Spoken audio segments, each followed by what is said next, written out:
All right, Hotel family. Welcome back to Matthew Daniels TV. Y'all see the title. Today is going to be a real good one.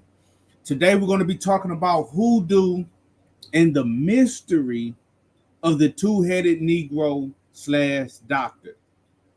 We're going to be talking about hoodoo and the mystery of the two-headed Negro slash doctor. Now, what is Matthew Daniels talking about? Give me just a second. Let me make sure my audio is good. Let me get that screen share up and running. You guys know how I like to do. Just a second. Once I make sure everything is working properly, we're going to get into the information. I want to thank everybody for tapping in. If you don't mind, as you come in the building, hit the like button for me. If you're not already subscribed to the channel, I would appreciate it if you subscribe and hit that notification bell so you can be notified whenever I go live. I see we have somebody in the building already, Gianni Johnson. Good day to you as well. And I'm glad you could catch the live. It means that the notifications are going out. I'm really happy about that. Now, the question, obviously, is what do I mean by a two-headed Negro or a two-headed doctor? For those of you who are unfamiliar with that terminology, that phrase is a phrase that our ancestors used while they were enslaved when talking about hoodoo, and it referred to a specific type of conjurer or a specific type of root worker. Hotel Brooklyn Zoo, I see you in the building. 100 family hotel. And what it refers to is an individual who had what they call the power to see both the past and the future. That's the symbolism associated with having the two heads. Two heads meaning you're able to see what's in front of you, and you're also able to see what's behind you. Another word that referenced a similar idea is a prophet or a prophetess or a seer. Okay, someone who can see into the future, someone who can see into the past, and also generally just someone who can see beyond the veil of physicality and answer the questions of people that come to them with questions about their love life, their job, their children, their marriage. What something comes up missing, they may go to an individual, quote unquote, two-headed Negro or two-headed doctor and ask them about where that thing is. But we're talking about fortune tellers, we're talking about seers, we're talking about prophets. In certain slave narratives, this is the term that we see used. Brooklyn Zoo says King Y can't be dropping when you dropping, he just dropped. Man, you want to know something, fam? I just got the notification that King Y live as well. You know what I mean? I see King Y live as well. But the good thing is all of this information will be saved and uploaded and available for the replay, but a shout out to core figure King Y, So we're going to get into it, and I'm going to show you guys a primary source like I always do. I always take you guys to the primary sources because I can tell you what our ancestors taught. A historian can tell you what our ancestors taught. But if I show you what our ancestors taught from their own words, it's a lot more impactful. It's a lot more believable. I grew up and I believe that our ancestors, they just couldn't read and write, and there was no information available to me from their own words. The only thing that I had to go off of is what other people said about them. But come to find out, there's over 6,000 quote unquote slave narratives. And slave narratives are primary documents, they're primary sources, autobiographical accounts from our ancestors who were enslaved, who talk about their lives firsthand. Oh, listen to me good. Over 6,000 of these accounts, and somewhere around 150 to 200 actual books and pamphlets. So there is a plethora of information that we can go to. Hold on, give me a second. Okay, I see where I'm at. I was at the bottom. Okay, so the first thing we're going to look at is the autobiography of an ancestor named Dave Harper, right? Now, Dave Harper was born somewhere around like January of 1850. We know this because this quote unquote slave narrative was taken around the year 1936 or 1937. And he said that come this next January, he's going to be 87 years old. So when he gave this account, he was around 86, going on 87 years old. And if you do the math, we can see that he was born somewhere around 1850. Meaning that, of course, he was born during slavery. Now, ancestor Dave Harper, he tells us about his past. He tells us about his mother. He tells us about the individual that owned him. He tells us about his experiences during the Civil War. But then when they ask him about voodoo, hoodoo, and conjure, he tells us something very, very interesting about the quote-unquote two-headed Negro. Now, just to give the ancestor Dave Harper some shine, Dave Harper, a former slave, had just tuned in on the baseball game when the interviewer arrived, for he is an ardent Cardinal fan, and although he was courteous, he never missed a play in that game. He was not at all reticent about telling about his life, though plainly curious to know the purpose of the interview and just a bit skeptical as to its final use. Dave, who now lives in Montgomery City, Missouri, has been a gardener for years, always having the earliest and finest vegetables as well as supplying others with plants for resting.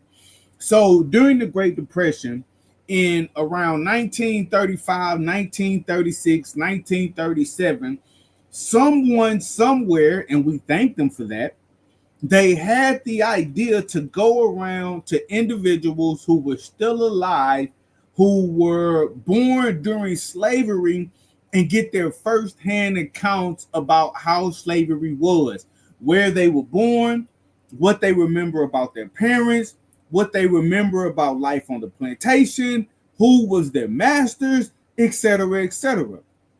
And so we have thousands of documents of firsthand accounts because of this federal project to go and get these interviews.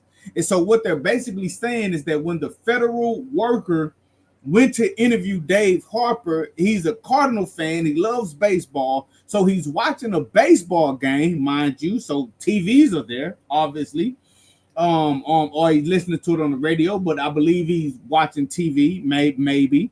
But while the interview is there, he's paying attention to the baseball game, but he's also giving the interviewer, they came around with set questions that they asked about. Now, a lot of those interviewers asked about hoodoo because hoodoo was widely more prevalent than we're taught today. Hoodoo was the way of life of millions of our ancestors. We just aren't taught that. So Dave Harper tells the interviewer, "I'll be glad to tell you anything I remember."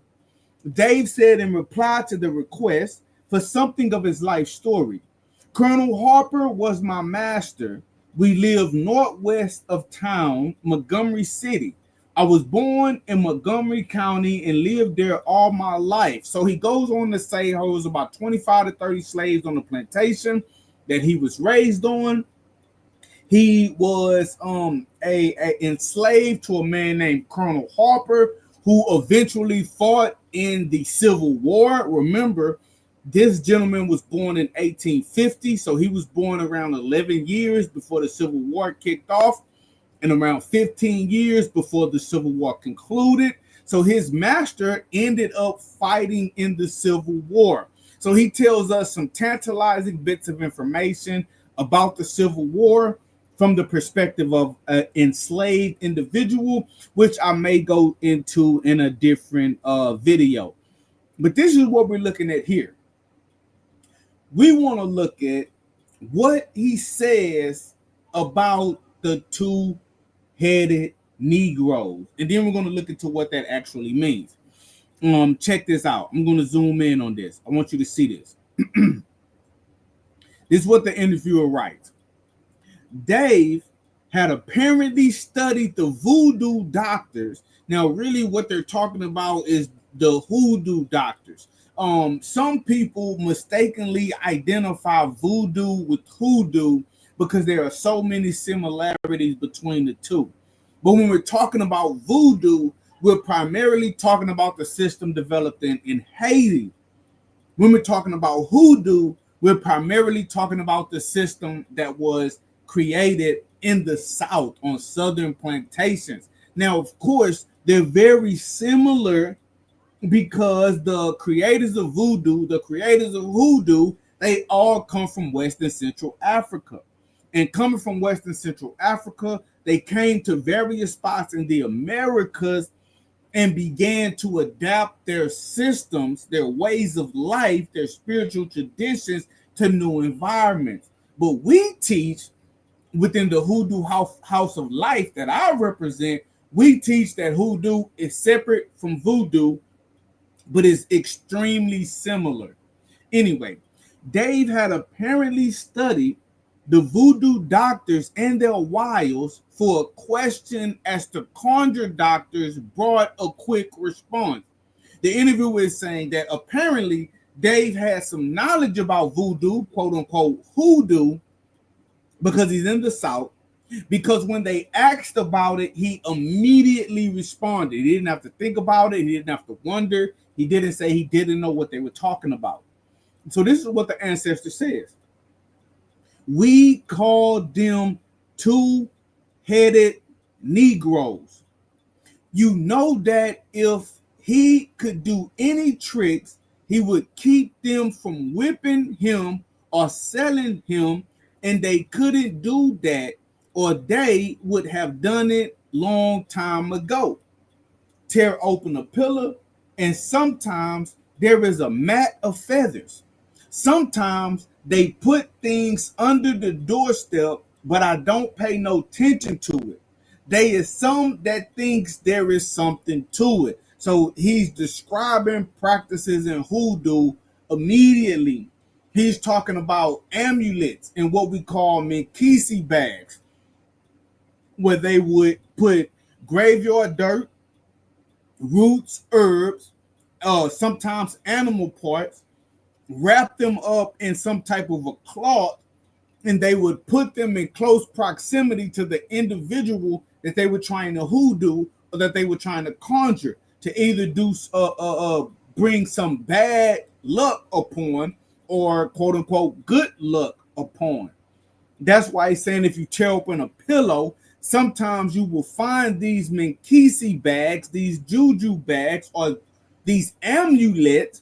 You would find them inside of the pillow that was meant to affect the individual using the pillow. And he says that sometimes you will find these things under the doorstep. So the idea was that if an individual put a conjure bag, an amulet, a juju bag, a Minkisi bag, Minkisi coming from the term used in West Africa, Central Africa, when the target would cross over the conjure bag that's under the doorstep, it would negatively or positively affect that individual.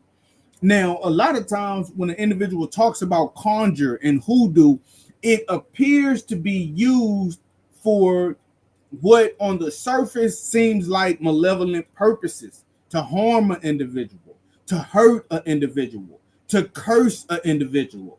But that is only because hoodoo was created out of a society of people who were being enslaved, right? And so the majority of their concepts, ideas, desires were to free themselves from slavery. They wanted or they needed a way to harm the slave master, harm the overseer, harm the patty roller, harm the government that was in place that was forcing them into slavery, and also protect them from the evil designs of the people that were enslaving them, which is why a lot of times on the Underground Railroad, people used hoodoo.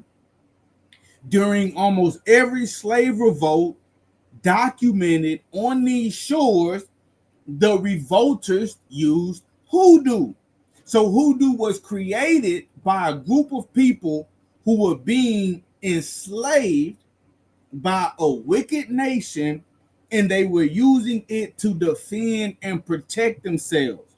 And so you can see some of these practices,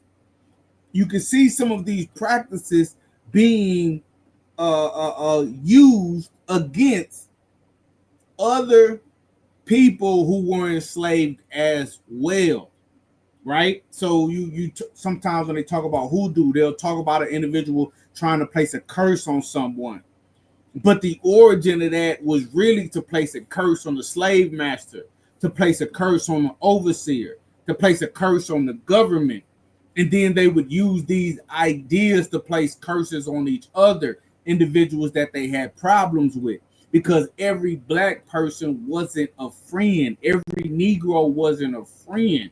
The majority of the time when our ancestors got whipped, they were held down by other enslaved Africans. A lot of times they will whip, the overseer would just tell slave A to whip slave B. And you had Negro slave drivers. You had black people ripping babies from black mothers and selling them on the auction block. All of this was a thing. But what he tells us is that they called these conjurers two-headed Negroes. Now, what is this two-headed Negroes talking about? I told you in the beginning.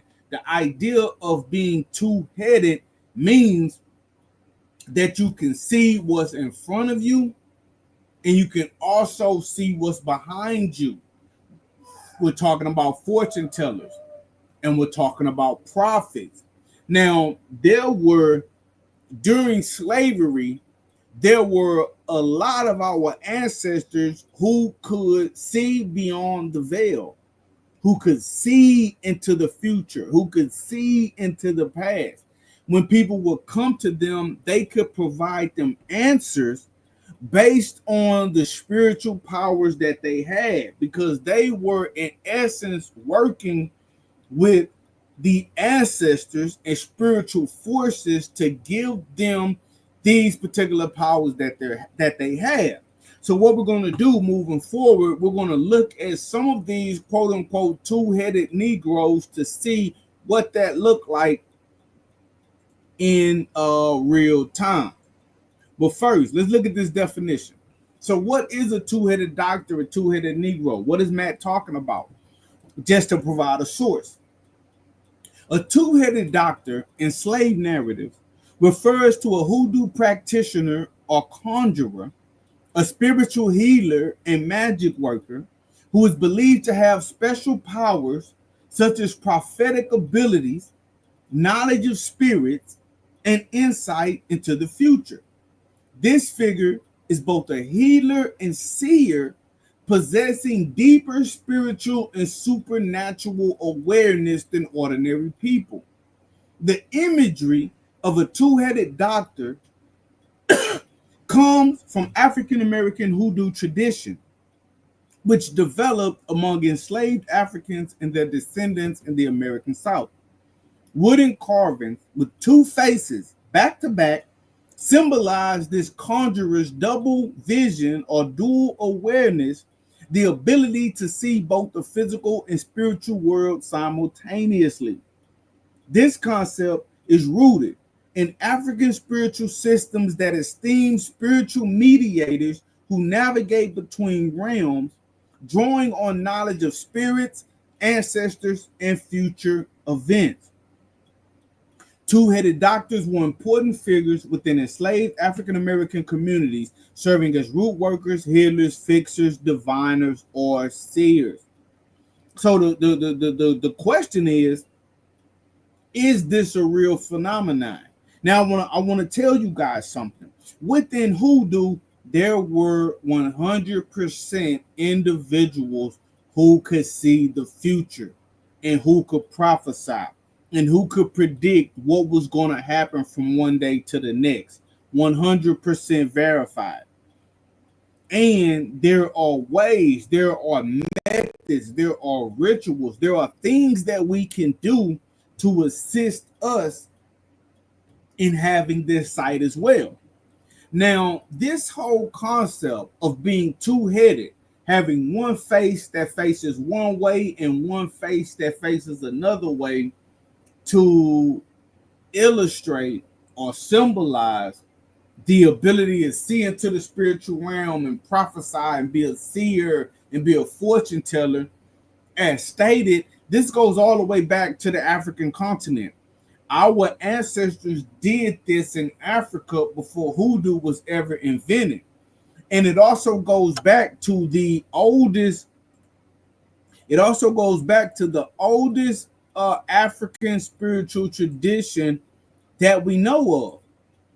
The oldest African spiritual tradition or spiritual tradition, religion, whatever you want to call it, on the continent of Africa that we have an abundance of knowledge about is ancient Egypt.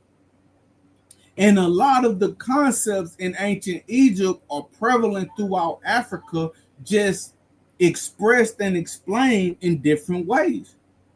When you go all the way back to ancient Egypt, there is something known as the Akir lions. And it is always going to be depicted, or the majority of the time is going to be depicted as two lions, one facing forward and one facing back. Remember, we're talking about two-headed Negroes or two-headed doctors. And there is always going to be in her horizon, or the majority of the time, there's going to be the horizon and the sun in between them. Now, the Akir appears as a pair of twin lions, one named Duaj, meaning yesterday, and the other Safar, meaning tomorrow.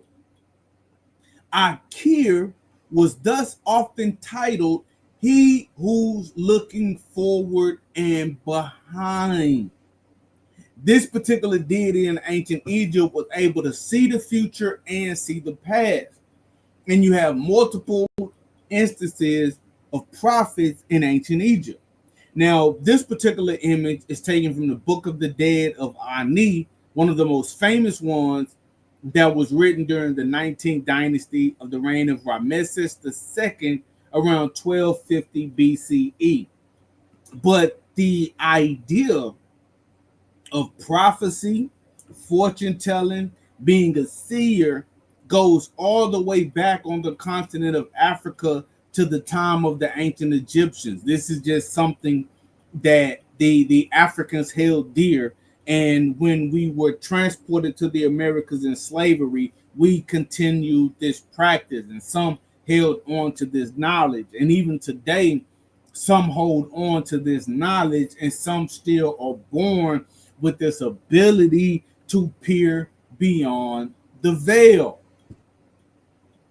right? Now,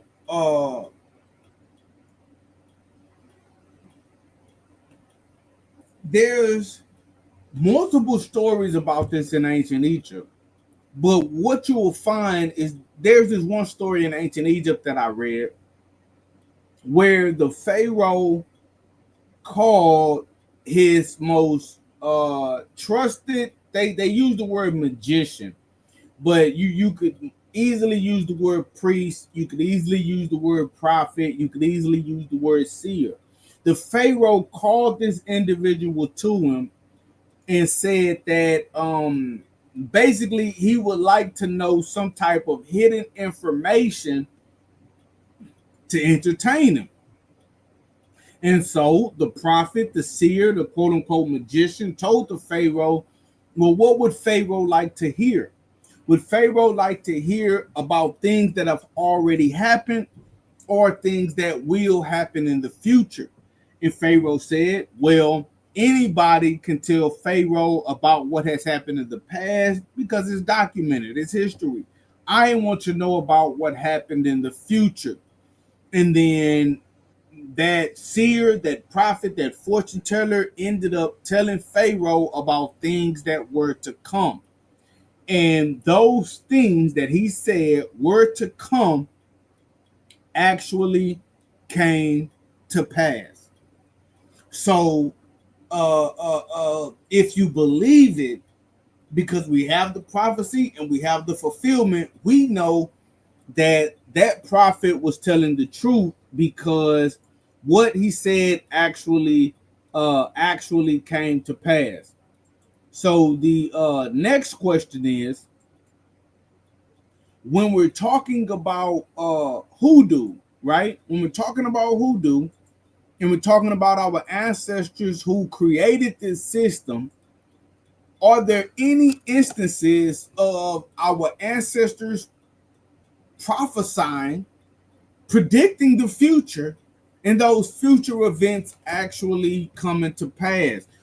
Is the idea of a two-headed Negro or a two-headed doctor actually real? Now, I told you it was real, but you don't need to take my word for it.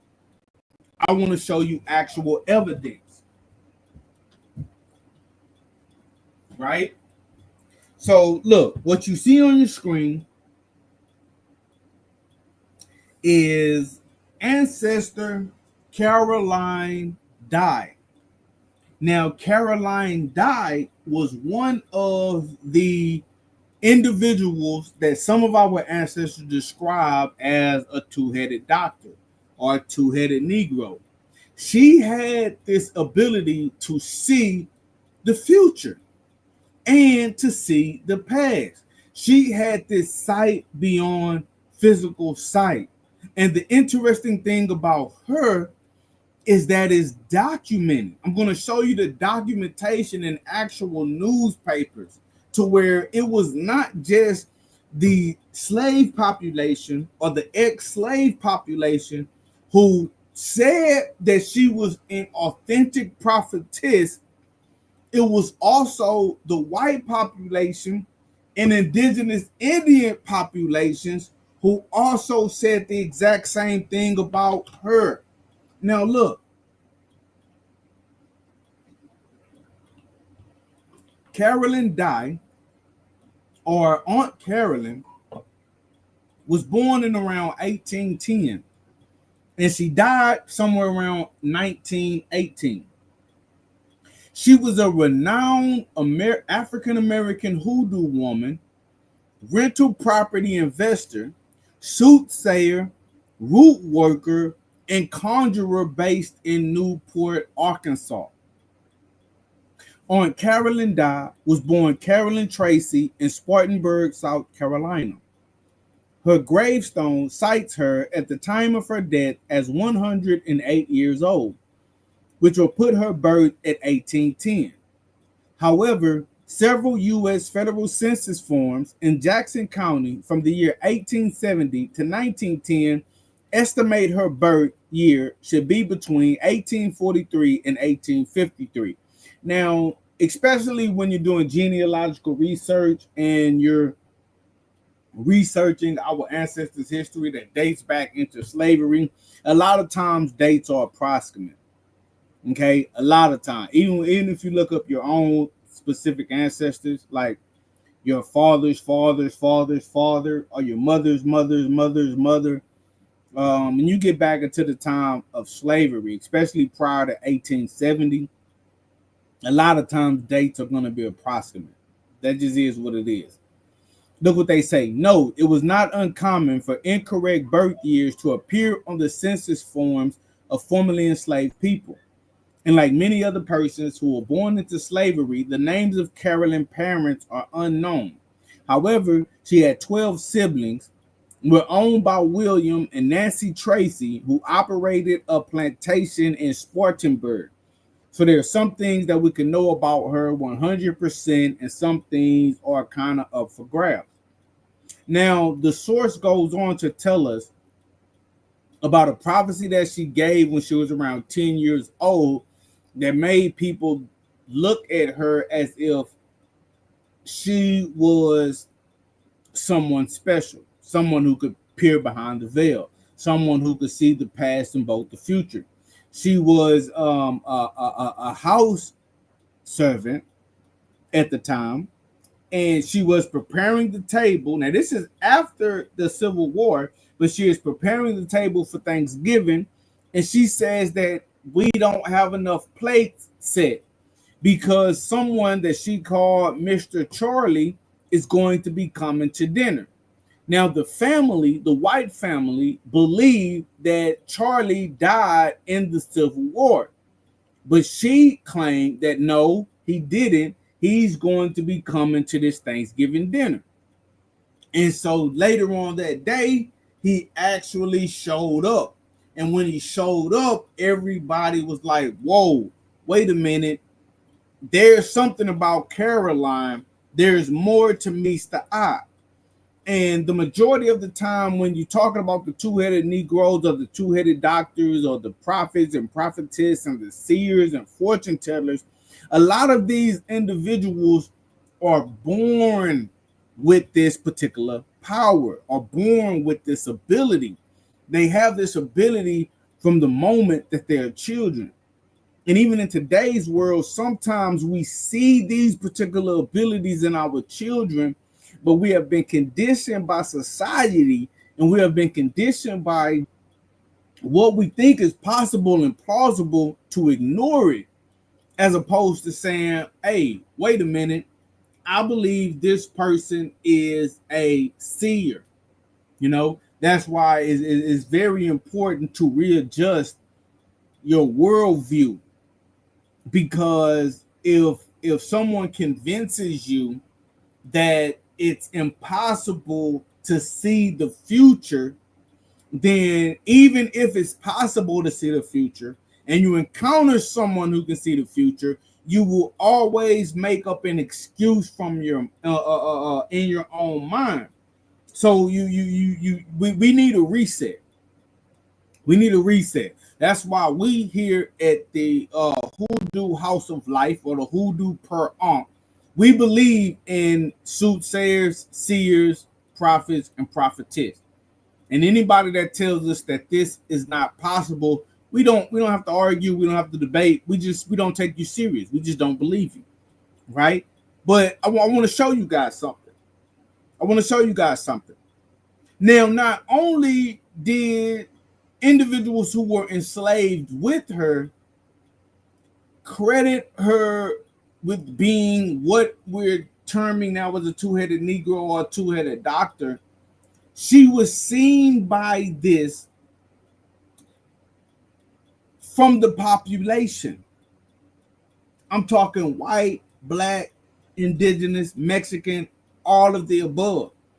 And I'm talking thousands and thousands and thousands of people verifying that she had these particular powers. Now, look, she was so powerful, in fact, that there are multiple newspaper articles about her that attest to this fact. Now, look, What you see on your screen is a clipping from the Batesville Daily Guard. Now, this was printed in the newspaper April 15th, 1909. This newspaper was not run by a black person, an African American, a Negro. But I want you to see exactly what they had to say. Look what the newspaper said about Carolyn Dot. Aunt Carolyn saves town. That's the headline. This woman, born in 1810, born enslaved, Aunt Carolyn saves town. Tornado insurance agents who have overlooked their opportunity need not call upon the superstitious element of Newport citizenship in the expectation of getting business. A few days ago, they might have done a land office business, but that chance has passed. Aunt Carolyn Dye, the aged negress of reputed clairvoyant powers, the seeress whose wonderful exploits have attracted the attention of the whole state, and who was recently visited by a deputation of citizens in an endeavor to ascertain whether a cowering wretch being guarded by a mob was the right man to hang, following as assault upon a young woman in a distant town. What are they talking about? Let's break this down. First and foremost, when they say tornado insurance agents, blah, blah, blah, it was an insurance agency that sent out tornado insurance agents to the town of Newport, Arkansas, where Carolyn Dye lived.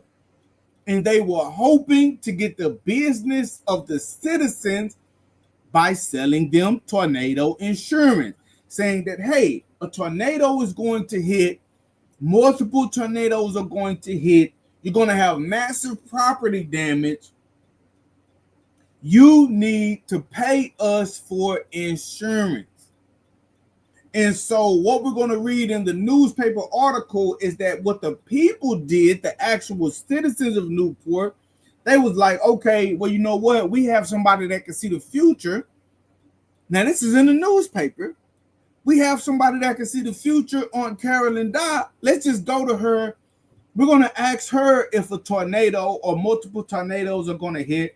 If she says yes, we're going to buy insurance. If she says no, we're not going to buy insurance. Imagine that. And so the newspaper is clearly telling us that this aged negress of reputed clairvoyant powers, the seeress, whose wonderful exploits have attracted the attention of the whole state. Stop. What do we know? We know that they consider her to be a clairvoyant. We know that they consider her to be a seeress. And we know that they believe that the whole state, everybody in the state of Arkansas knows about Aunt Caroline Day, and they go to her for information.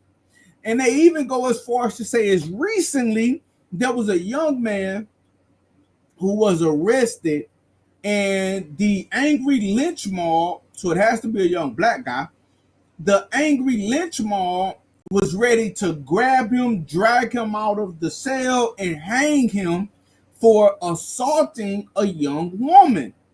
And so what did they do? Before they hung him, the city that Caroline Dye was in was so convinced of her ability to see into the future, they went to Aunt Caroline Dye and asked, hey, did this young man really commit the assault? I want y'all to really, really grasp that concept. That's basically the courts, the police of the city saying, man, we're about to hang this dude for assaulting a young woman. We're not 100% who whether he did it or not. But this lady, Aunt Caroline Dye, has such a reputation. She has predicted so many things that have come true that the city powers that be went to her and asked, Did this young man actually do this to this woman? And they were prepared to base their court proceedings on the two-headed negress on Caroline Dye. Look, they say the attention of who was recently visited on Caroline Dye was recently visited by a deputation of citizens in an endeavor to ascertain whether a cowering wretch being guarded by a mob was the right man to hang, following an assault upon a young woman in a distant town. So they went to her to solve court cases. Look what else they go on to say. On Caroline Dye, the voodoo woman, but really it's a hoodoo woman. Hoodoo is what our ancestors in the South created. No, not to Haiti. We don't practice voodoo. It's hoodoo. It's a difference. On Caroline Dye, the hoodoo woman, finder of lost treasures and recoverer of stolen horses and property, has spoken. Now, why are they calling her a finder of lost treasures and recoverer of stolen horses and property? Why are they saying that about her? Because there are numerous accounts of individuals. There's one man who, matter of fact, I'm going to show you. Hold on. I'm going to show you.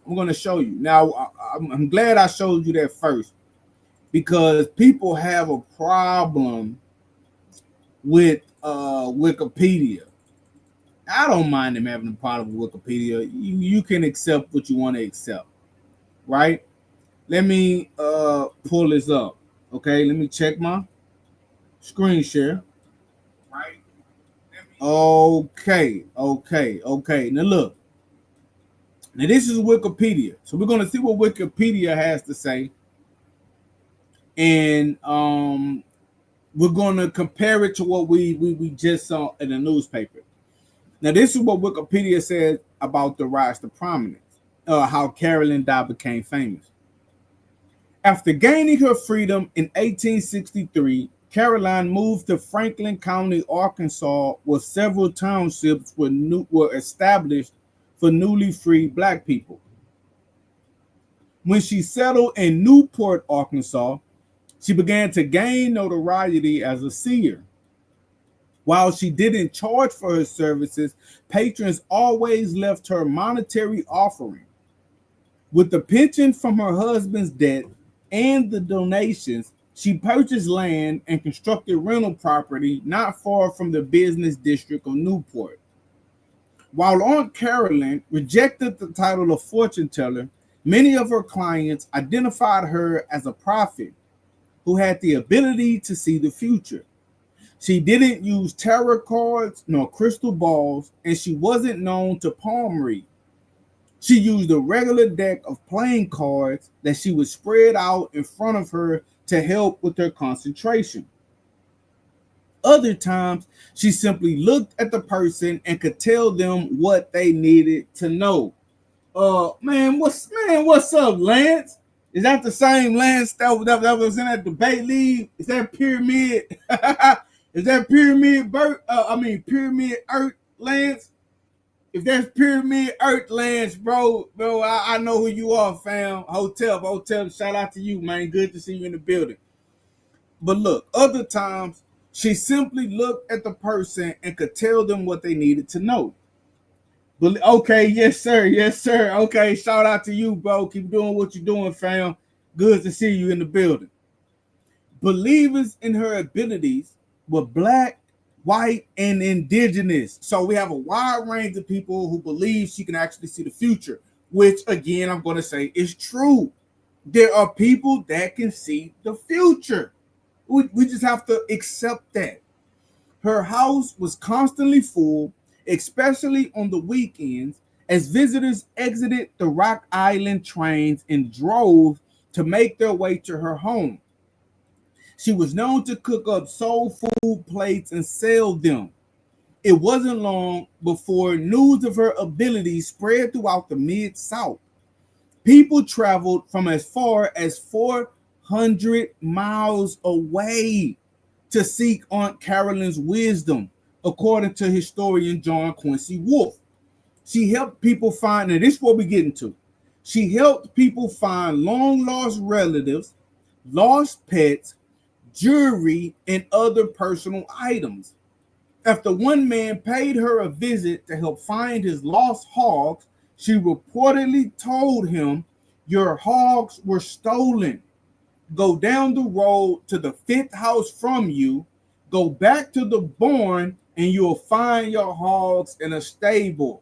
Unlatch the door and leave it open, and your hogs will come home. Don't go today because the people who live there are home, but tomorrow they'll be gone for the day. So you go tomorrow."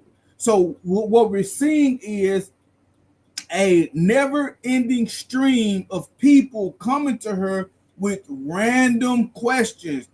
Hey, Carolyn died. I lost my hogs.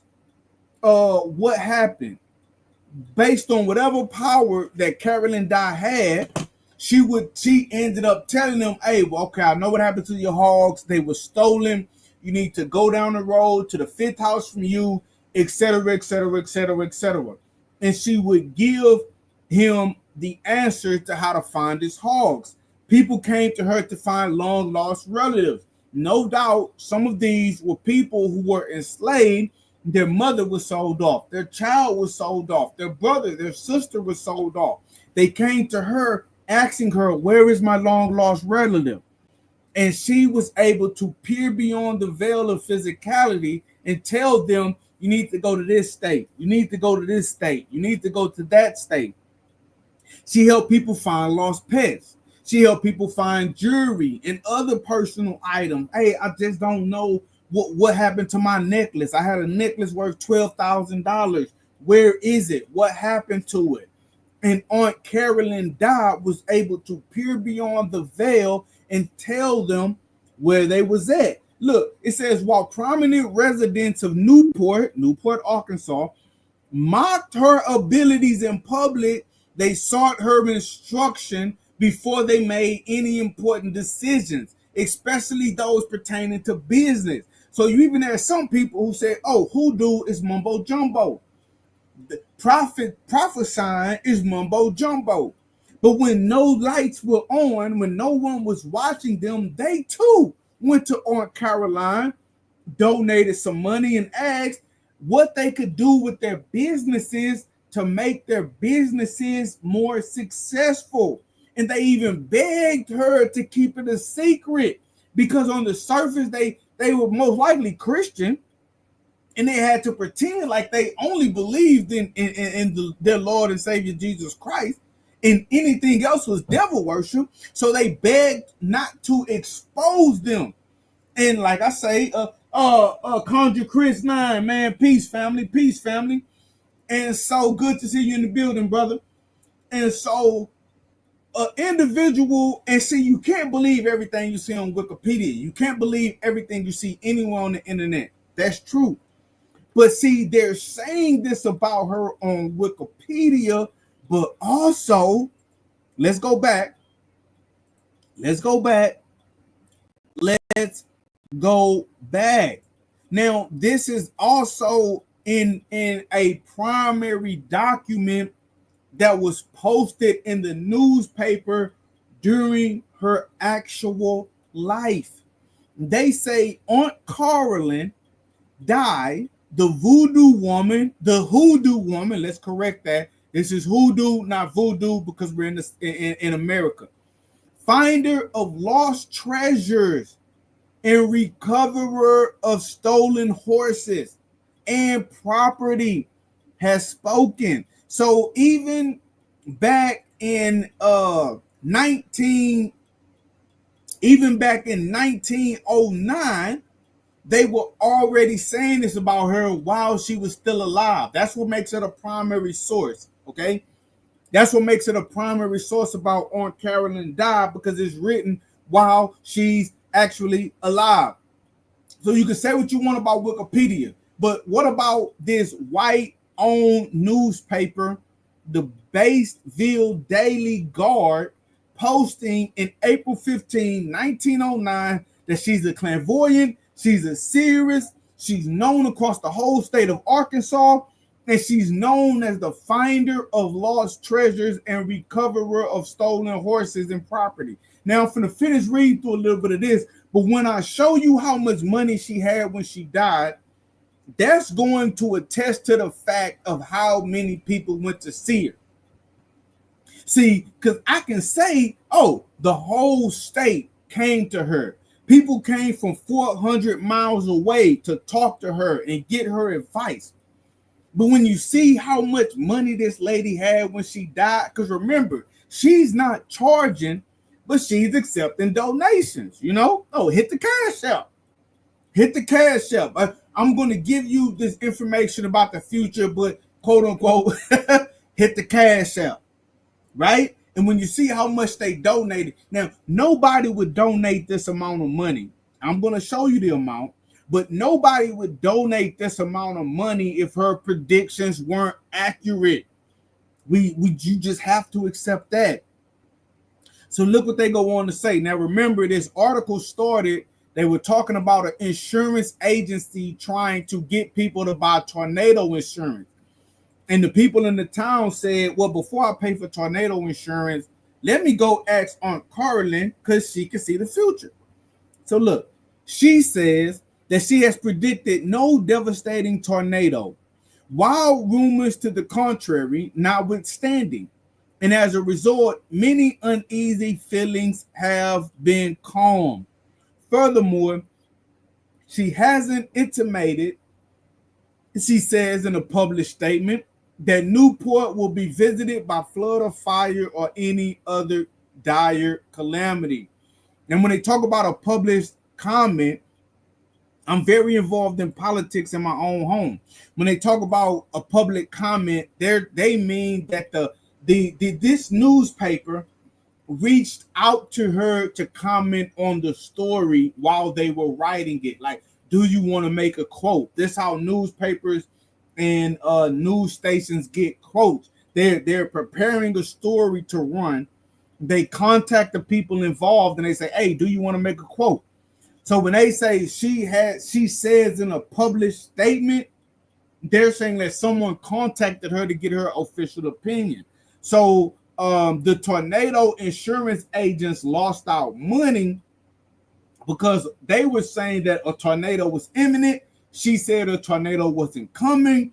And guess what? A tornado didn't even come. But let me show you how successful that this lady actually was. And spoiler alert, she was a millionaire. In today's money, she was a millionaire. Now remember, she didn't charge for her services, but she allowed people to donate. So, of course, the amount of money that she had, or the amount of money that her estate was worth when she died, is a representation of the faith that the people had in her, because people gave her this. So let's look. There's another. Now I told you she's all in the. I didn't even include every newspaper article about her because it would get redundant. But look, they say that. Look at this newspaper article. Now this was posted in the Home News, October 4th, 1918, when she died. $12,000 found in home of aged Negress seer. Again, they're calling her a seer. Aunt Carolyn Dye, a well-known Newport character, dies, leaving a estate of $100,000. Her estate was worth $100,000 when she died. $100,000. Now look at this. Now I did the calculations for you. When you calculate the value of $100,000 in 1918, and you calculate for inflation to the year 2025, how much is $100,000 in 2025 dollars? You get $2,303,686. So you mean to tell me that this woman was claiming to see the future? People were coming to her, leaving her donations, and because of this, she was able to amass an estate that was worth in today's dollars $2,303,686. She had to be telling people something that was real. Look, the newspaper article says after her death, a search of her premises revealed more than $12,000 in cash hidden away and $3,500 in silver dollars. Let's just look at this. She had $12,000 in cash in the stash spot in her house. Now, $12,000, I know a lot of us, we could probably look up and be like, well, you know what? I got $12,000, in the bank. Oh, okay, good. I got $12,000 in the savings. But $12,000 in 2025 money is how much? $276,000 and 442 cents. How many people listening to this live has $276,000 put up in their house and $2,300,000 worth of assets? Probably not anyone. Now, I don't want to just hate. Some of you may have done very, very good in life. I respect it. But I definitely don't have $276,000 put up in my house nowhere. I can't go touch $276,000, let alone have an estate worth $2,303,000.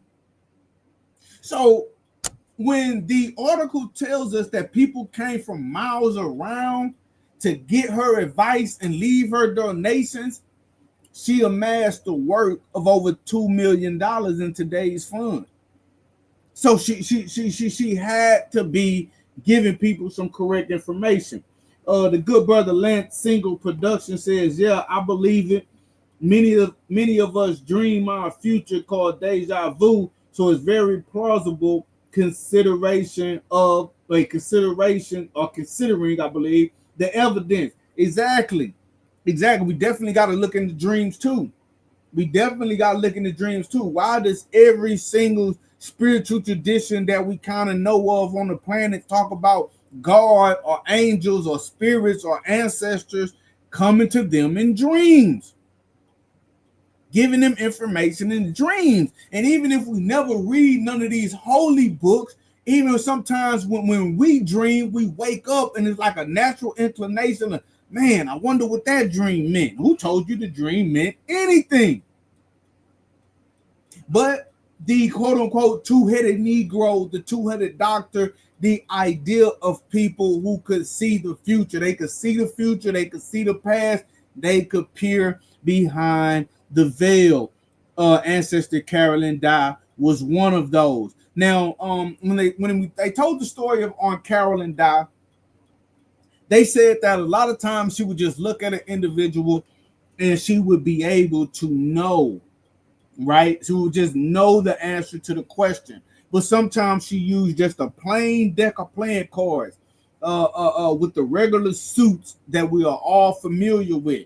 And she would lay out those cards. Now, that is a mode of divination, right? Let me go back to it.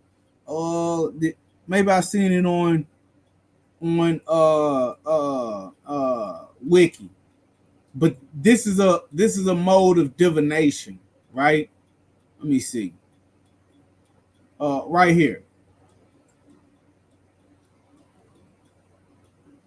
it says, while Carolyn rejected the title of fortune teller, Many of her clients identified her as a prophet who had the ability to see the future. She didn't use tarot cards nor crystal balls, and she wasn't known to palm read. She used a regular deck of playing cards that she would spread out in front of her to help with her concentration. So her method of divination, according to this, was a regular deck of playing cards. Now, mind you, the tool of divination is almost irrelevant.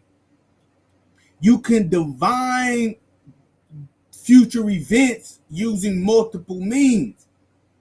It's just about tapping into the source that the information comes from. So she didn't use tarot cards. She used a regular deck of cards. But what I'm going to show you now, what we're going to look at, we're going to look at another quote-unquote two-headed Negro or two-headed doctor who actually used tarot cards in her particular prophecies and whatnot.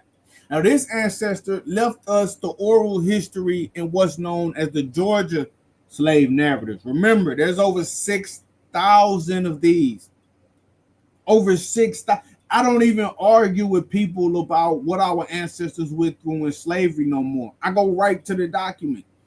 I'm going to believe the story of somebody that was enslaved telling me about how slavery was before I believe anybody that was born around the time that I was born. That just makes sense. The best source for what our ancestors was doing during slavery is an ex-slave, and we have over 6,000 accounts. So I never have to ask anybody any more questions. All the questions are right there. I just have to read. So look, exactly, Conjure Chris, go straight to the source, fam. I only a few years ago did I realize this existed. I'm gonna be honest, I didn't know growing up that this plethora of information existed from the mouths of our ancestors themselves. But now that I know, I go there. Let's say, how was she a slave with 2 million? Well, she died after slavery, bro. She died in like 1918. So when she died, it was after the Civil War, after quote unquote slavery had came to our people, basically. So we were quote unquote legally we were free at that point. So she was free when she actually died, and so she got into property ownership. She bought property. She had investments.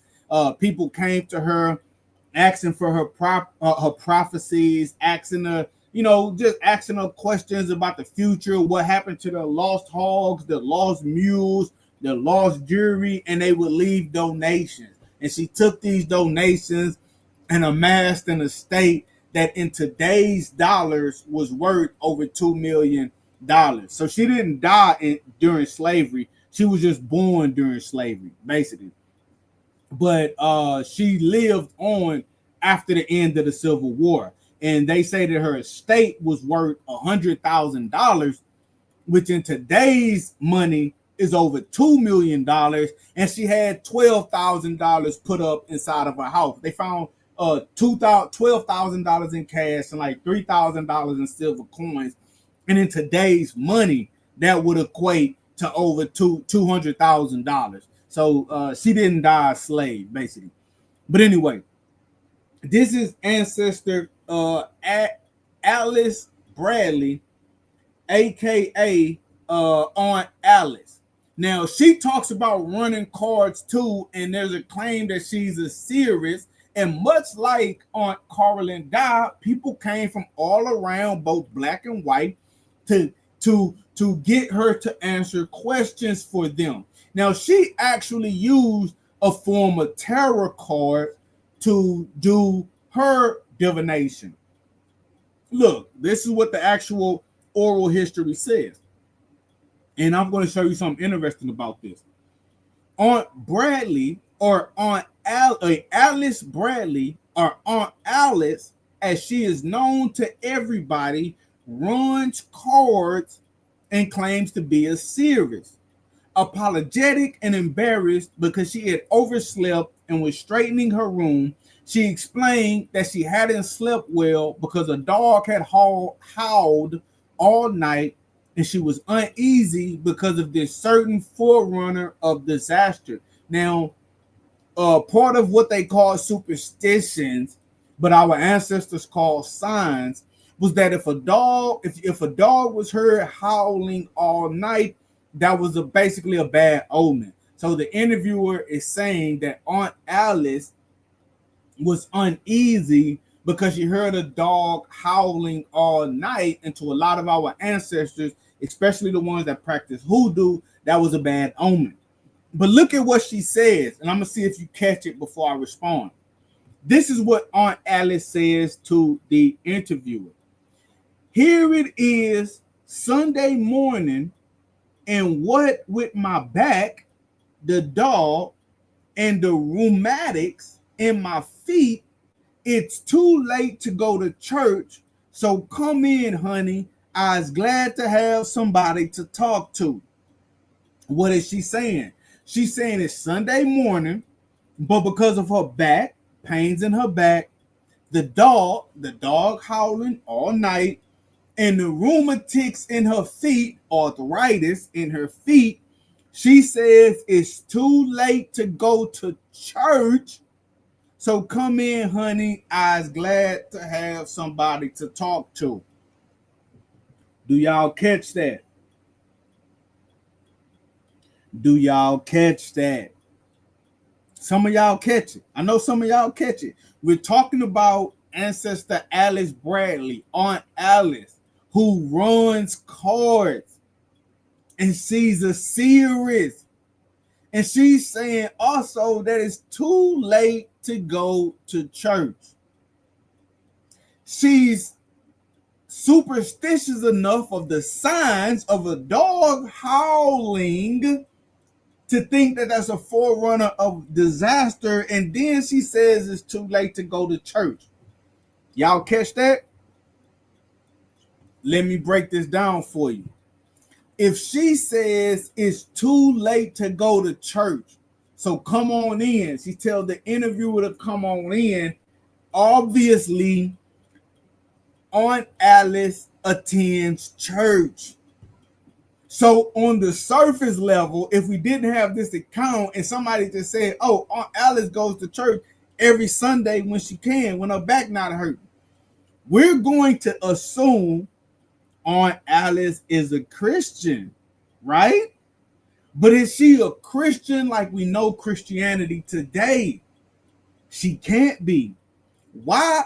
Because a Christian is not supposed to believe in quote unquote superstitious signs, like a dog howling all night being a forerunner of disaster. There's nothing in the Bible that says if a dog howls all night, that's a forerunner of disaster. That's hoodoo. There's multiple signs in hoodoo. I guarantee you that's hoodoo. Also, if somebody come up to you and say that they run tarot cards to see the future, you would understand, based on what Christianity is today, that is a direct contradiction. That's a direct contradiction, right? But Aunt Alice goes to church, but Aunt Alice also runs cards and she believes in signs. So I wanted to point that out because I keep telling people, and I really want this to sink in. When people tell us that back in slavery times our ancestors were Christians, you can't assume that they were Christians like we're Christians today.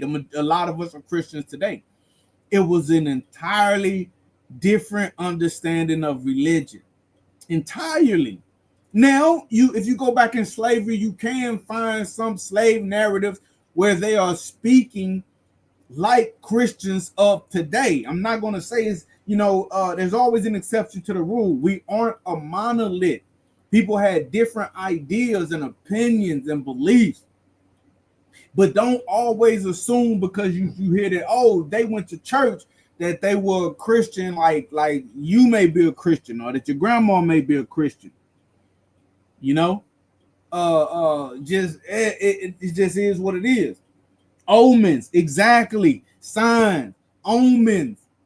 See, they call it superstition because superstition has an element of falsehood to it. I tell people this all the time. Words are spells. Language is spells. Definitions are spells, bro. People, people will cast spells on you just by the words they use. Even something as simple as somebody say, "Oh, you in a cult." If no matter what it is you believe, right? You could believe, it doesn't matter what you believe. If somebody else can attach the word cult to you, they are going to cast a spell in the minds of anyone who hears the word cult in reference to you, and it's a preconceived notion that goes along with the word cult that's going to apply to you. So if you could have a Christian, a pastor, a imam, a Jewish rabbi, and they can say, "Oh, that person over there practicing ancestor worship. Oh, they in a cult." And that word itself is the spell because of the definition that's attached to it. They are inadvertently putting you in a box in the mind of the individual that hears the word. But they won't tell you that, bro, you know what? Back when Christianity first began, it was called a cult. You're in a cult. You see? But it's all spells. But we know we're talking about when we talk about omens and signs. So look, check this out. In the oral history of Aunt Alice, she talks about how people came from far and wide to get her to run her tarot cards in order for her to be able to see the future. And it was a lot like how it was when Aunt Carolyn died. She didn't accept money, but she allowed people to donate what they wanted to donate. So again, this is another what we may euphemistically call or whatever the two-headed Negro, the two-headed doctor. She's another one, and she's out of Georgia. Conjure Chris says, what's crazy is when you study the first Christians, they're practicing magic, and Jews and the Romans considered Jesus a magician. Exactly, bro. I'm gonna put this out there. The communion, right? Let's talk about communion for a second. See, they want to pretend they don't have rituals. They don't have spells. They don't have quote unquote magic. When you talk about communion, they take wine and bread, or a lot of times it's some type of grape juice or wine and crackers. And they'll, I've been to church my whole life growing up, and I've seen Catholic churches on TV. Y'all know what I'm talking about. They'll hold up the cracker, they'll hold up the bread, and then they'll quote a passage from the Bible. And listen, that's like a recitation of a magical spell.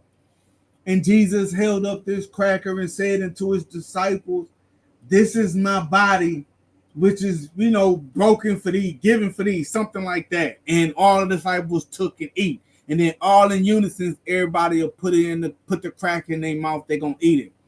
And then Jesus held up the wine, or he held up whatever they got, the grape juice. He held it up and said, "This is my blood, which is shed for thee. Do this as many times as you gather in remembrance of me." I'm butchering the exact quote, but you get the idea. And then they drink it. Now, to them, the wine is Jesus' blood. The cracker is Jesus' body. I don't care how they explain it. I don't care what any apologist says. I don't care what any pastor tells me, any Christian tells me. I don't care what any scholar tells me. If you take a piece of bread, if you take a cracker and you say some words and you eat it, and this is supposed to be some type of representation of Jesus' body, his flesh, then you hold up wine, you say some words, you drink it, and this is supposed to be Jesus' blood. To you, you're eating Jesus and drinking his blood. There's no way around it. It's so crazy that even in the early church, they had a concept that's known now. It's called transubstantiation, right? They literally taught in some of the earliest church fathers taught that the wine of communion literally becomes the blood of Jesus. No, literally, like how Jesus was magically or supernaturally able to change water into wine. That wine at communion transforms into the actual blood of Jesus. That cracker turns into the actual flesh of Jesus. And you have early sources where people are accusing the Christians of cannibalism. They saying, wait a minute. You talking about eating the flesh and drinking blood? Bro, that's cannibalism. That's cannibalism. And no matter how they want to explain it away, oh, it's just a symbol, it's symbolic, it's a metaphor. Okay, well, you metaphorically drinking blood and eating flesh. You symbolically drinking blood and eating flesh. You can't get away from it. It's blood and flesh to you. And I don't know what that's supposed to do for them. But if you notice, they will not stop doing it. They're not going to stop having communion. No Christian church, no matter what you say, they won't stop.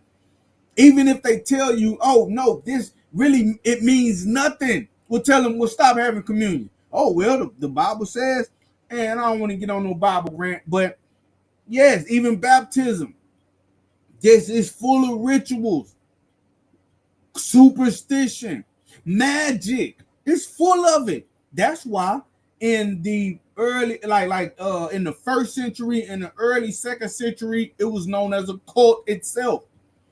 So for them to point out other people and say, you a cult, you superstitious, bro, you believe somebody came back from the dead and floated into heaven and whatever. Anyway, Aunt Alice was also one of the, what we can call a quote unquote two-headed Negro or two-headed doctor. I'm going to show you guys a few more instances of this before we end this video. Communion sound like a whole bunch of voodoo to me. Exactly. There's no way around it. No matter what they say, there's no way around it, Conjure Chris. They can't get away for it. You drinking blood and eating flesh. It's just symbolic. Okay, well, you pretending to drink blood and eat flesh, bro. You pretending. You pretending to drink blood. Check this out. We have another ancestor named William Wells Brown who talks about another two-headed Negro or two-headed doctor, one who can see the future. Remember, we're talking about individuals that can see the future. And we're going to speed through some of this. He knew a fortune teller named Frank. Let's look what he says. He says, I should have stated that before leaving St. Louis, I went to an old man named Frank, a slave owned by Mr. Sharpie. Now, William Wells Brown was born enslaved. He escaped, and he became one of the most prolific writers of ex-slave literature that we know of today. His autobiography, Narrative of William Wells Brown, a Fugitive Slave, is second only to the late, great Frederick Douglass. Look what he says about the old man Frank. This old man was very distinguished, not only among the slave population, but also the whites as a fortune teller. Now, what is the theme that we're seeing? This is the third person I'm showing you. The a unified theme, yes, is the fortune teller, but it's also that it's people of multiple races who see them as such. So hoodoo isn't the superstitious mumbo jumbo of the uneducated Negro. Whites, blacks, indigenous, Mexicans, all of them believed in the same stuff. Right? This old man was very distinguished, not only among the slave population, but also the whites as a fortune teller. So even while our ancestors were enslaved, think about this. You got somebody that's enslaved, but whatever it is about what they're saying and the results about what they're saying, you have whites going to them to get information from them as well. You see this over and over and over and over. He was about 70 years of age, something over 6 feet high and very slender. Indeed, he was so small around his body that it looked as though it was not strong enough to hold up his head. Look, Uncle Frank was a very great favorite with the young ladies who would go to him in great numbers to get their fortunes told. And it was generally believed that he could really penetrate into the mysteries of futurity. He could see both the past and the future, two-headed. Whether true or not, he had the name, and that is about half of what one needs in this gullible age. Now, yes, William Wells Brown he doesn't believe in this, but I'm going to show you why he should. But I respect his opinion. I found Uncle Frank seated in the chimney corner about 10 o'clock at night.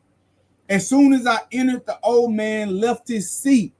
I watched his movement as well as I could by the dim light of the fire. He soon lit a lamp and coming up looked me full in the face saying, "Well, my son, you have come to get uncle to tell you your fortune, have you?" "Yes," said I. But how the old man should know what I had come for, I could not tell. So as an adult, when he's telling the story, ancestor William Wells Brown doesn't believe in any of this. But at some point he did, because he went to Uncle Frank when he was still enslaved. Now, what did Uncle Frank tell him, the two-headed doctor? However, I paid the fee of 25 cents, and he commenced by looking into a gourd filled with water. Now, what is a gourd? A gourd is like a fruit, basically, that grows. And what they do is they take this fruit, they hollow it out. Okay, they hollow it out, they dig out the insides, and they use it as a container. So he has this gourd filled with water. Whether the old man was a prophet or the son of a prophet, I cannot say, but there is one thing certain: many of his predictions were verified. So, Ancestor William Wells Brown, I get it that you're trying to say that people are just gullible because they believe in Uncle Frank, but you yourself has firsthand knowledge of many of his predictions being verified. You see? Now he says, "I am no believer in soothsaying, yet I am sometimes at a loss to know how Uncle Frank could tell so accurately what would occur in the future." So ancestor William Wells Brown, he says, "I don't believe in none of this mumbo jumbo, but I'm at a loss for words because so much of what Uncle Frank said would actually happen in the future. His prophecies kept coming true. I just don't understand it. I don't want to say that he had some type of connection to the spirit realm that showed him things. I don't want to say that, but it keep coming true. So what do we know from the account of ancestor William Wells Brown? We know that both white and blacks believed this guy was a fortune teller. We know that many of his predictions were verified. We know that Uncle Frank could tell accurately what would occur in the future. That's what we know. Even, he says, among the many things he told was one which was enough to pay me for all the trouble of hunting him up. It was that I should be free. He further said that in trying to get my liberty, I would meet with many severe trials. So let's stop. So you telling me that many of his predictions are verified? He often tells accurately about what happened in the future. Both white and blacks come to him. Many young ladies come to him to get their future told. You have no idea how he's able to tell the future so accurately. You go to him personally, Ancestor William Wells Brown, who I love and I respect. Nothing taken away from that man. He was great, a great ancestor. Uncle Frank tells you that one day you're going to be free. So let's ask the question, right? We have a direct prophecy from Uncle Frank. We know for a fact what he said because William tells us. He tells us that one of the prophecies was that, oh, William, hey, you're going to be free one day. It's going to take you a lot of trials and tribulations to get free, but you're going to be free. So what's the natural question? Did Williams Well Brown get free? Of course. Look at the title of his book, Narrative of William Wells Brown, a Fugitive Slave. He did run away. He did become free, and he became one of the greatest to ever do it. So even in his own life, not only what he saw of others, the prophecy that Uncle Frank gave him came true. But he just couldn't say. And I get it. He just couldn't say that it's real. Probably because he adopted Christianity at some point in his life. And a lot of times when they were writing these slave narratives, they were writing them to European audiences. And, you know, they didn't want to downplay, you know, they didn't want to look superstitious themselves. He wanted to present himself as an intelligent individual. And he just may not have believed in it. But we have this primary source that somebody told him he was going to get free, and he actually got free. And you can actually read about exactly how it happened in his own narrative. You know, he actually was working on some steamboats. On that steamboat, he went to a free state, Ohio. And while he was in Ohio, he ran. He ran and got away. Ended up going to England, Great Britain. And, you know, while he was in Great Britain, you know, he started writing. Long story short. But again, we see, look, however, I paid the fee of 25 cents. So he gave Uncle Frank some type of money. Now, why do I keep pointing this out? Remember, Caroline died. She didn't charge, but she accepted donations. Alice didn't charge, but she accepted donations. Now, we don't know explicitly if Uncle Frank charged 25 cents or if he just took donations for something, but there's this common theme. See, in Hoodoo, we don't deal with this. There's no poor righteous teacher concept among Hoodoo. Hoodoo is a way of life, and it was created by slaves trying to overcome their condition. In Hoodoo, now I can't speak for everybody that practice Hoodoo. No different than one person can speak for all of Christianity or all of Judaism or all of Islam, right? But with my understanding of Hoodoo, with the society that I'm a part of, the Hoodoo House of Life, Hoodoo per Ankh, linking all the way back to ancient Egypt and what my ancestors created on the plantation, we don't believe in this poor righteous teacher concept. We believe in living the most prosperous life on earth that we can live. There's nothing against being rich and prosperous. There's nothing against having nice things. We are on earth and we are meant to enjoy our time on earth without infringing on others. I don't want to hurt anybody to improve my life. I don't want to step on anybody. I don't want to lie on anybody. I don't want to offend anybody. But while I'm here, I'm going to get as much as I can. I want to live the best life that I can live. If I can travel, I want to travel. If I can get a nice house, I want a nice house. I want nice things. And I also want to be able to leave something to my descendants. See, there's something about ancestor worship that we here at the Hoodoo House of Life talk about all the time, right? Ancestor worship. We don't worship or we don't venerate just any old ancestor who lived and died. They may have been vile, wicked, deplorable people.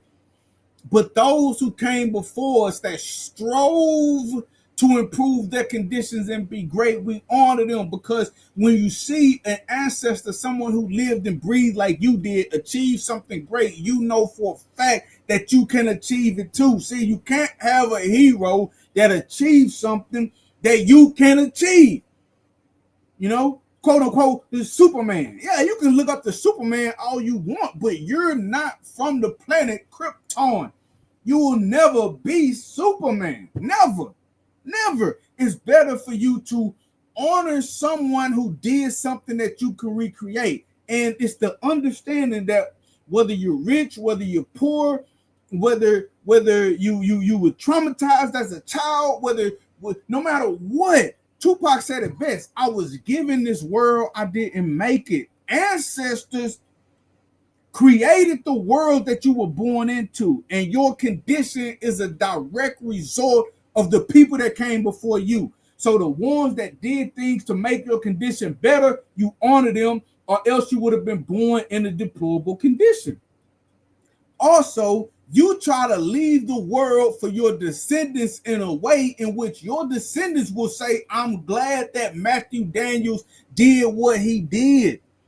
We honor those who did right that came before us, and we do things and we endeavor to have those that come after us honor us for what we do. I want to leave something to my children. I'm not trying to leave here with the clothes on my back. I want to leave here with something to leave to my descendants. Point blank, period. We just get so consumed with debt. Listen, you're going to die. Everybody going to die. That's going to take care of itself. But you're here. What do you do while you're here? You take what you were born into. You stand on the shoulders of those who came before you, and you try to improve this world before you live, so those that come after you will appreciate what you did. So I have no problem with any of these ancestors accepting some type of donations or some type of pay for their work. You know, that plain and simple. I want to live a good life. You should want to live a good life too. If you don't want to live a good life, if you don't want to enjoy your time on earth, Hoodoo ain't for you, because one of the main tenets about Hoodoo, we trying to live our best life possible, and we refuse to ever be enslaved or oppressed again. That's one of the main things we look at. It was born out of a people who were being enslaved. So we know no matter what you talk about with morality, no matter what you talk about with right and wrong, no matter how good you try to be, if somebody else is more powerful than you and they're wicked, they can impose their will upon you. That's why every story I'm reading to you is about somebody that was enslaved. So number one, you have to be able to defend yourself. Listen, the strong do what they want, the weak suffer what they must. You can't pray your way out of it. Point blank, period. The strong do what they want, the weak suffer what they must. You have to be able to defend what you got. Once you're able to defend what you got, you improve what you got and you build upon what you got, but you always have to be ready to defend it. That's another thing about it. I'm willing to go all the way. Yeah, you'll never put me in this type of situation again. You ain't gonna do it. You fuck it. You ain't gonna do it. And I apologize for cussing, but you ain't gonna do it. You never put me in that situation again. And I don't accept poverty. I don't accept it. Then let me move on, because this is gonna turn into a different type of video, and I don't want to rant and rave. Now, I included there, I was actually going to read some of how William Wells Brown got free. But instead of doing that, I'm going to go on to another two-headed Negro or two-headed doctor. Right? I'm going to move on. Now, again, here's another one. Now, remember, I'm showing you attestations of people who could see the future. Prophets, seers, right? Two-headed doctors, quote unquote, what the ancestor Dave Harper called two-headed Negroes. Now remember, it's some people born with this and they have to hone it But there's also a way that you can do certain things to connect with the ancestors to put you in a position where you can peer beyond the veil as well. But you will never be able to do it if you don't believe it's possible. If you think it's superstition, if you think it's mumbo jumbo, if you think it's not real, you'll never be able to do it. You will never rise above. And unfortunately, some people, they will always stay in that position. Unfortunately, but it's people like me. I know it's real. I know it's real, and that's why I'm gonna show you another one, to where I can show you these people. I don't mind reading the Bible and stuff like that, right? But it's when you read about Isaiah 3,000 years ago, you read about Jeremiah, you read about Moses, you're so removed from those people, those places, that culture, those situations. You're so removed that no matter how bad you want to see yourself in the book, it's difficult to really see that connection and hold on to that connection. But when I show you that, if you it's not a leap for me to say, hey, our ancestors were enslaved. It's like, oh, I know that history. I even know some of my ancestors that were enslaved. Thomas Daniel Sr., born 1948. That is right there, a hop, skip, and a jump. And then if I look into that society and I say, okay, well, can I see anybody who could do these things out of that immediate population that I have a direct connection to? I don't have to debate. I don't have to argue about whether or not these my people or not. Now, you may be connected to some ancient Israelites. You may be connected to ancient Egyptians. Even if you may even be connected to what's going on in Africa. Of course, we came from there, the majority of us. Some of us right here indigenous, yeah. But do you really have the documentation, the evidence? Can you connect to that? What tribe in Africa? What country? West, Central Africa, North, South? Where? You get lost at one point, but it's one thing you can't lose me on is, oh, that plantation, bam, those are my people right there. I don't know where they came from before that. I can't prove it 100%, but I know that that's them. Let me look at that over 6,000 documents, and then I see the same characters, the same abilities, the same spirituality that I can look at 2,000 years ago. And so it's like, okay, I'm gonna start here. I'm gonna look at this, and then I can connect this to 5,000 years ago based on what I see they doing right here. And boom, I have my connection to the past. I got what I need. Look, New York City to Paris in 1931 says Negro prophet of disaster. Now, this was posted in Key West Citizen, the Key West Citizen newspaper, February the 23rd, 1927. Now, this is 1927. Now, this guy, I don't know the exact prophecy. I gotta, it's in here. We gotta read it. So we don't know the exact prophecy yet. But he said that New York City was gonna perish in 1931. Obviously, New York City is still there. So it wasn't totally destroyed, obviously. So why is Matt bringing this guy up? I'm gonna show you why I'm bringing this guy up, because he definitely was a prophet. And we're going to look at it. But let's look. And again, this is in a newspaper. This is not a black-owned newspaper. I'm going to show you again, blacks and whites saying the same thing about these people. This is what the newspaper says. A prophet of disaster. Prophet Andrew Jones, age 73, who lives in Philadelphia, has tramped up and down the country for the past 45 years, teaching the doctrine of preparedness against earthquakes, floods, wars, disease, epidemics, and other direful events. And strange to relate, this black prophet, a mild, soft-spoken individual with a personality that dominates white persons, just as it does Negroes, has accurately foretold the outstanding catastrophes of many years past, starting with the Jonestown flood, backed by newspaper clippings showing his prophecies, and in some instances Years before the calamities, Prophet Jones finds enthusiastic audiences everywhere. So, whoa. The newspaper is telling us again, whites and blacks listen to his prophecies and believe that he's a prophet. And they say that multiple prophecies have been confirmed and is back with newspaper clippings. Let me explain that. Let's say right now, today is 2025.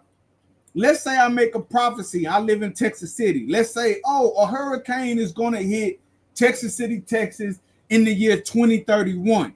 The newspaper records that. It's a print date on it of 2025, September the 3rd, that Matthew Daniels says this is going to happen in 2031. Then in 2031, it happens. You can prove I said it because you have the timestamp in the newspaper article. So it's certain predictions and prophecies that this guy made that we don't even have, you don't have to argue about it. You don't have to guess, you don't have to wonder. We got a timestamp. He said this was going to happen before it happened, then it happened. And they say that he has accurately foretold this multiple times. And it's proof that he actually did it. It's proof that he actually did it and said it before it happened. Now, before we get to the new, matter of fact, I'm gonna say this. Now, the New York City to Paris. Now, this one thing we gotta understand too. Sometimes when a prophet comes or a seer comes, somebody that can see the future, right? Someone who can peer through the veil. And keeping with the topic, the two-headed doctor. Sometime when these characters come, they may tell you what you can do to avoid calamity, right? They may say, hey, Texas City is going to be destroyed in 2030 unless you do X, Y, and Z. Then if you do X, Y, and Z, Texas City won't be destroyed. So this whole New York City to Paris in 1931, but New York City is still here. Perhaps New York City, because of who this guy was and his success rate, did what they needed to survive. Right? But look, let's look at this, man. Let's look at this. Hold on. Even Germany will practically will. All right, we're gonna skip some of that. Watch this. Now, this is the same newspaper. It's going to tell us some of his predictions that the newspaper is saying it's confirmed. He said it before it happened, then it happened. Look, and strange to say, the prophet daily claims thousands of believers. He has thousands of believers, for he has hundreds of clippings to support his prophecies in the past, hundreds of newspaper clippings. Here are a few of his predictions as shown by the newspaper clipping. So the newspaper is saying, here are some of the predictions that he made that we can verify that he made before it happened that actually came true. Now, they probably can't prove everyone with this much clarity, but they're going to show us some of the ones that they can verify. Right? They say, now this is what the newspaper is saying he got right. Jonestown flood predicted in 1884 happened in 1889. So he predicted a flood was coming to Jonestown 5 years before it happened, and it happened just like he said it would. Baltimore fire foretold in Scranton, PA at the actual time the fire started. So he went to Baltimore and he told Baltimore there's gonna in Scranton, PA, there's gonna be a fire. They didn't believe him. Boom, the fire kicked off. The Spanish-American War predicted during a sermon preached in 1897. So he has a sermon that he preaches in 1897 and he predicts the Spanish-American War. And what I did here, I included the proclamation by the president of the United States that declared the Spanish-American War, the war between America, the United States of America, and the Kingdom of Spain. Look, now he preached this in 1897. The proclamation comes out in 1898. Again, proof positive he made the prophecy before it happened. Look at the proclamation. Whereas by an act of Congress approved April 25th, 1898, it is declared that war exists and that war has existed since the 21st day of April AD 1898, including said day between the United States of America and the Kingdom of Spain. So a year before that happened, he also predicted the Spanish-American War. What else did he predict? On June 11th, 1914, Prophet Jones saw the world in a conflict. That's around the time of World War I. So we got the Jonestown flood. We got the Baltimore fire. We got the Spanish-American War. We got World War I. He hitting them all. Also, assassination of President McKinley.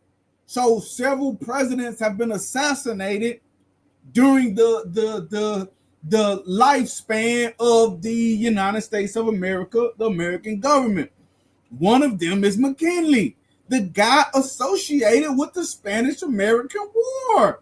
He also prophesied the assassination of a president. Look, the Galveston flood. Now, I live in Galveston County. Galveston is literally 10, 15 minutes away from me. That's crazy. Right where I'm at, he prophesied again. So he's all over America. The Galveston flood and the attempted murder of President Roosevelt. So he predicted accurately the assassination of one president and the attempted murder of another president.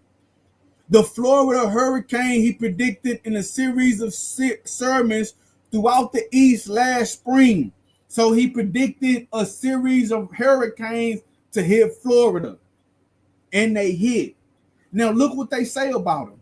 Because they knew what was going on. He said the newspaper says, is this mystic power of prophecy, after they've established that his prophecies come true, is this mystic power of prophecy an inheritance from the dusky ancestors? I'm always talking about the ancestors of the aged Andrew Jones, or are his predictions merely accidental guesses? It's not accidental guesses. Get that out your mind. In view of the fact that he has so often hit the nail on the head, so to speak, his followers take his predictions quite seriously. It may be that he has inculcated in them some of the superstitions of their race, that his power harks back to the witch doctor period of the dim past. The thought that he might do some predicting along happier lines does not occur to them, nor to him. So they're saying, hey, obviously this guy has the sight. His predictions come true, a lot of them. Maybe this has something to do with his connection to the ancestors of the distant past, because they know about ancestors in the past. They know about prophets in the past. They know about seers in the past. They may know about the ancient Roman sibyls who gave prophecies to the Roman Empire. They may know about the oracle at Delphi for Greece. They may know about the prophets of ancient Egypt. Nefertiti, Imhotep, Amenhotep, Jaja Imka. Right? They may know about the prophets of ancient Israel, Isaiah, Jeremiah, Ezekiel. Right? And they're saying that these same witch doctors / prophets in Africa, perhaps he gets his power from them, from the ancestors. It's a connection to the ancestors, family. and they named several prophecies that he gave. Now, look, in one of his prophecies, where he prophesied a flood coming to Galveston, it was, and this was beautiful. It was, again, it was documented in the newspaper before it happened. That's how we know it's a confirmed prophecy. We got proof. Look, they say the following story of the Negro prophet and the Galveston flood is vouched for by Dr. Means. 3 weeks before the great tidal wave, an old Negro entered the office of the Galveston News and uttered such loud cries and lamentations, declaring that the city was to be engulfed by the seas, that he was led from the office. It was a good story, however, and as such was written up by a staff reporter. So somebody went to the Galveston News, the oldest newspaper in Texas, mind you.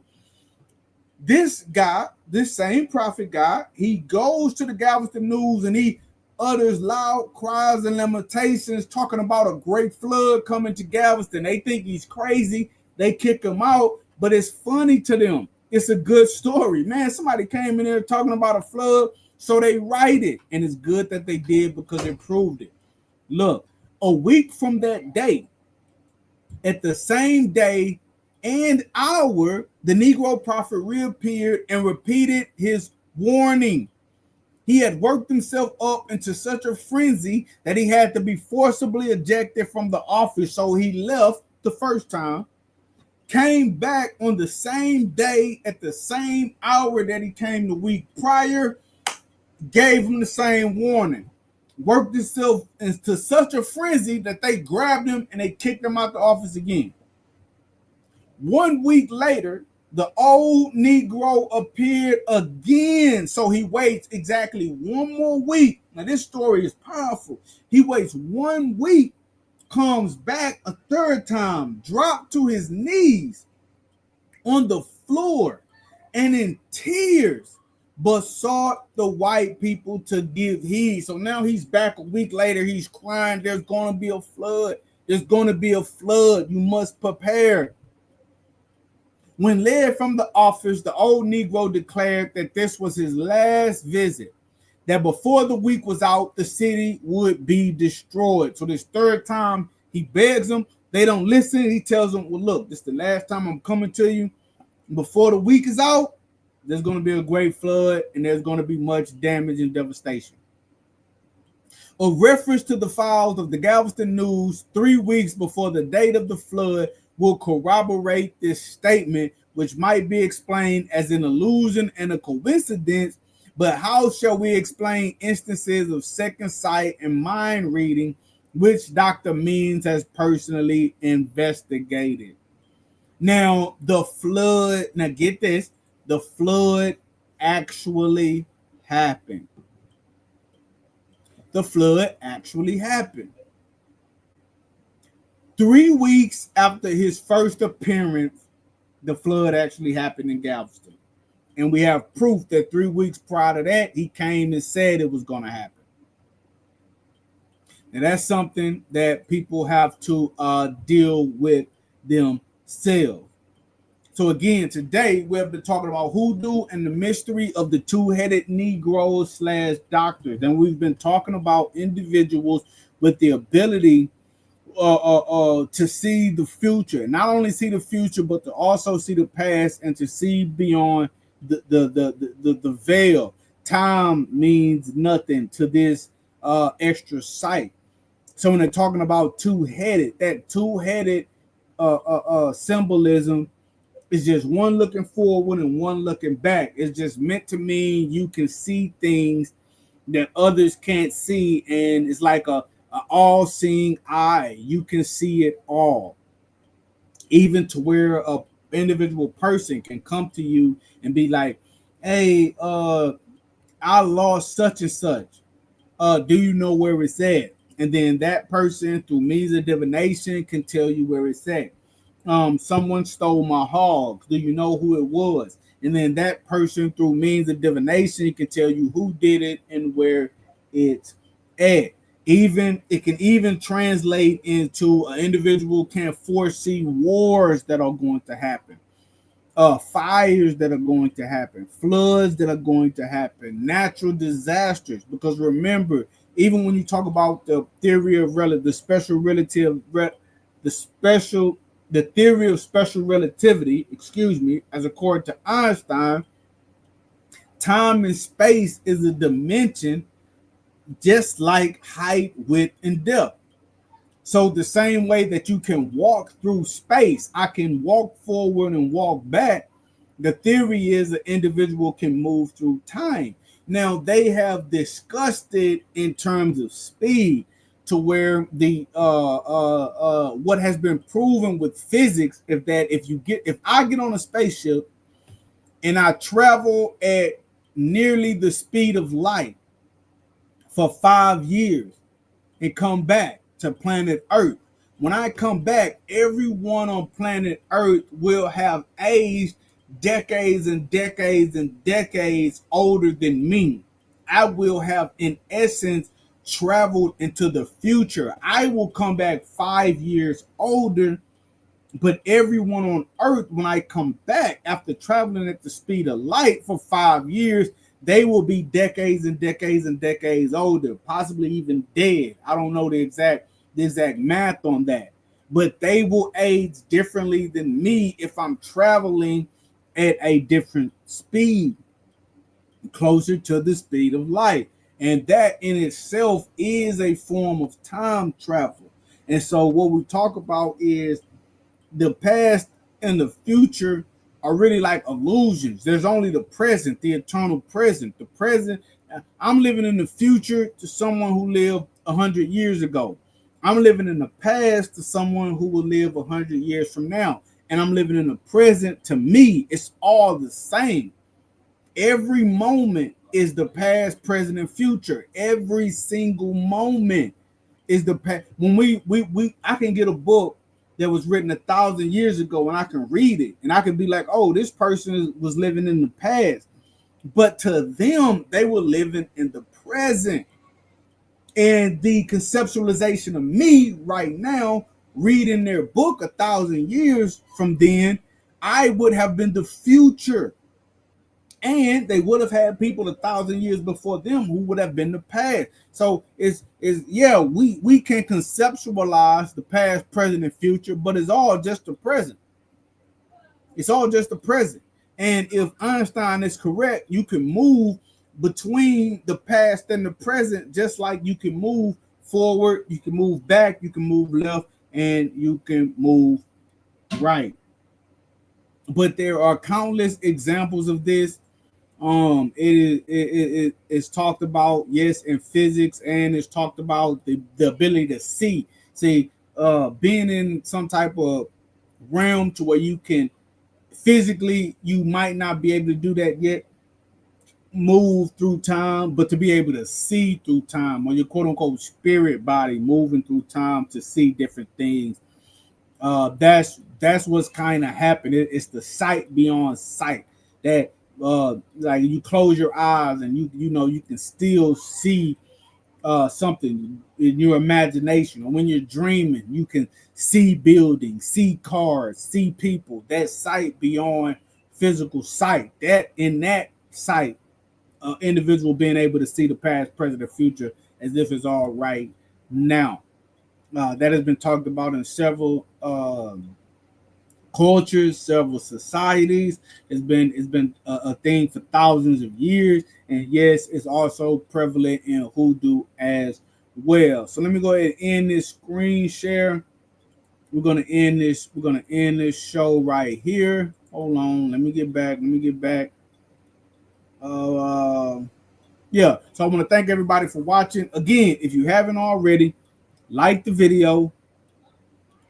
If you're not subscribed, subscribe to the channel. Hit that little notification bell so you can be notified whenever I go live. And we're going to continue talking about what the ancestors have to say themselves, primary research. And we're going to continue to talk about this hoodoo, breaking down hoodoo. And I'm going to be explaining to you guys my version of hoodoo, what we like to call the hoodoo house of life, or hoodoo per arm. where we're trying to live the best life that we can. So thank you for tapping in. I hope, as always, I hope you heard something that you never heard before. If you did hear something that you never heard, that you have heard before, I hope I was able to add more insight into it. And I hope to see you guys next time. Thanks for tapping in. Hotel, I'm out.